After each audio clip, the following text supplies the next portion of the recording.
I stand by what I said, and I want to assure the great employees in your state that that is not the way we operate the company, and it never will be. And if you would like my chief engineer to talk about what he sees and hears. No, I want to hear from you, because what I hear from you is a lot of this team does that and that team does that, and I listen to the whistleblowers, but I don't meet with them. And I've heard about all this stuff that you Congress have meddlesomely asked for because the public wants to see it. Gosh darn them, but you actually haven't supervised any of it. I've heard that. It's a lot of it's this, it's that, it's this, it's that. But meanwhile, you're getting paid a heck of a lot of money. It's unbelievable. If anybody's coming out of this deal good, it's you. Why haven't you resigned? Senator, I'm sticking this through. I'm proud of having taken the job. I'm proud of our this safety record, and I am very proud of our Boeing people. You're proud of this safety record? I am proud of every action we have taken. Every action you've taken? Yes, sir. Wow. Wow. There's some news for you.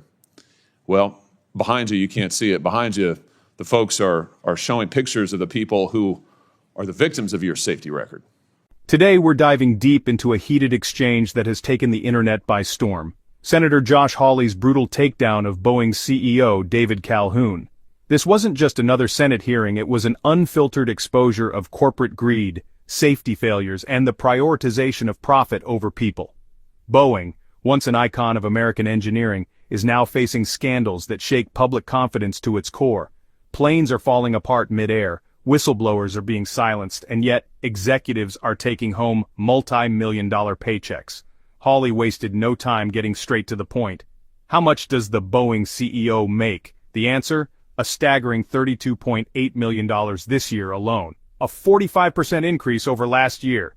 And for what exactly? When asked if transparency was part of his job, Calhoun responded with the usual corporate talk.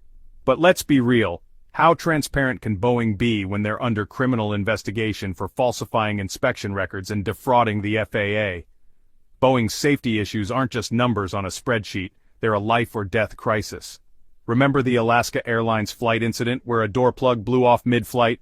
Well, it turns out the subcontractor making those parts was caught lubricating door seals with dish soap and testing with hotel room key cards. That's not innovation. That's pure negligence. The FAA even reported that Boeing still hasn't implemented the necessary safety fixes after the deadly 737 MAX crashes in 2019 and 2020.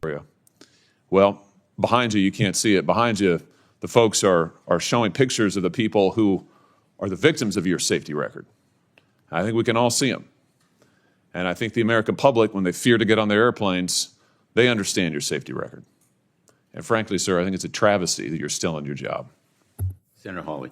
Thank you, Mr. Chairman. Mr. Calhoun, just to come back to you, isn't a big part of this story not just what's happened at Boeing in the last year or two, but what's happened over the last 20, what the C-suite has done to this company? Well, let me give you an example. This is from the Atlantic magazine last month.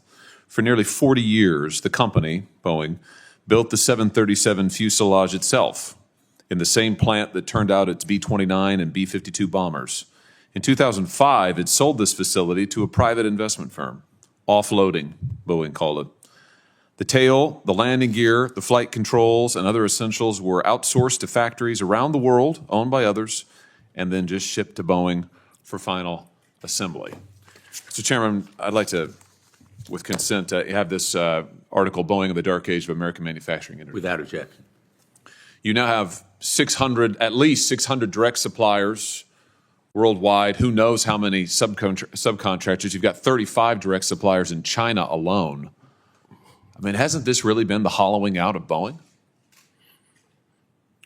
Senator Hawley, I think the decision that we have made with respect to Spirit Aero and our determination to bring it back into the Boeing fold is definitely a vote in favor of vertical integration. That's one. I can't comment on all of the ones of the past.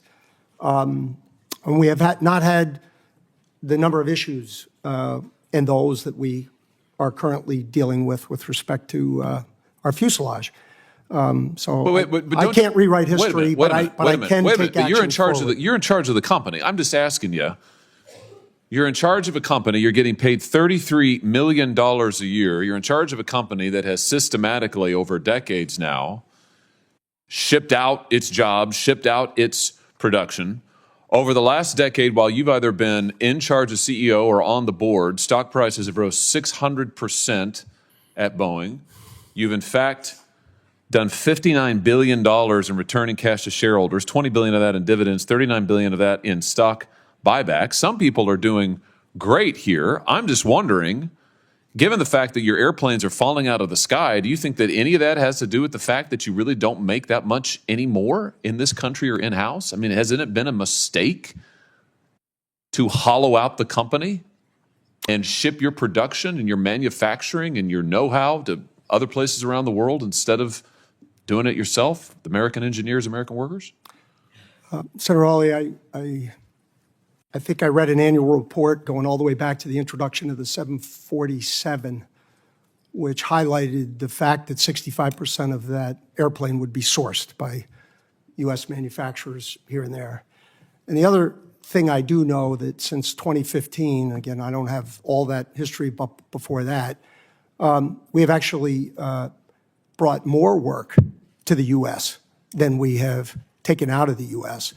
And at an absolute level, our work in the U.S. is in the high 80%. And that is unlike any other industry I have ever worked in. These are your suppliers, you're saying? These Yes. are your subcontractors, Yes. right? The ones who are using Dawn dish soap to test their doors and cheesecloth to test the plugs, right? Those. Your CFO, Brian West, recently went on the record and said that Boeing probably got a little too far ahead of itself on the topic of outsourcing. If safety is part of Calhoun's job, then how is he still cashing in on that fat paycheck? Boeing is being stripped for parts by its own leadership. Jobs are being slashed, safety procedures ignored, and employees are even being threatened for speaking out. Meanwhile, shareholders and executives are getting richer than ever. In the past decade, Boeing's stock price skyrocketed, but at what cost? $59 billion in stock buybacks and dividends, money that could have been invested in making safer planes. Instead, corners are being cut, and we're the ones at risk every time we step onto a Boeing aircraft. Boeing used to be a proud symbol of American manufacturing, but now, it's outsourcing more than ever. Instead of making quality parts in-house, Boeing has shipped out production to over 600 suppliers worldwide, including 35 in China alone. And let's not forget, this isn't a new problem. This hollowing out of American industry has been happening for decades. Even Boeing's own CFO admitted that they had gone too far with outsourcing. Now, we're paying the price. Hawley didn't mince words when he pointed out the real problem. It's not the workers. It's not the engineers, the mechanics, or the machinists. It's the leadership. It's David Calhoun. The people on the factory floors are some of the best in the world, but they've been forced to work under a system designed for profit, not for quality. And while Calhoun and his executives take home millions, Boeing workers in Washington haven't even had a fair wage increase in 16 years. Why haven't you resigned? And Calhoun's response? Deflection. This was about corporate greed at its worst. It was about holding executives accountable when they prioritize stock prices over human lives. Should David Calhoun resign? Should Boeing bring manufacturing back home and focus on safety over shareholder profits? Drop your thoughts in the comments below, and if you want more deep dives into corporate accountability, subscribe now and hit that notification bell.